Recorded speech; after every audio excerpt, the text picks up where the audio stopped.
While out for a walk 3 years ago, Judith Schipper experienced severe chest pains. It felt very tight and uncomfortable, and it's a very scary feeling. Her symptoms were consistent with those for unstable angina, considered an acute coronary syndrome along with heart attacks. An acute coronary syndrome is basically an umbrella term that really looks at a combination of factors that are caused by the heart not getting enough oxygen.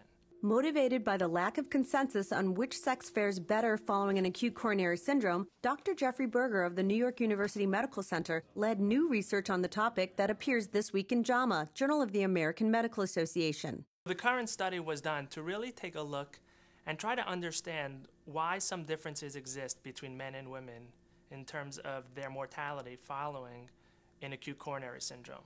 In a sample of more than 136,000 patients pooled from 11 different clinical studies, 9.6% of the women died within 30 days versus 5.3% of the men. But that difference disappeared after researchers took into account patients' baseline characteristics such as age and medical history, specific type of acute coronary syndrome, and coronary anatomy. Much of the difference between men and women is actually accounted for by the clinical differences in baseline risk, as well as the amount of arteries that were blocked.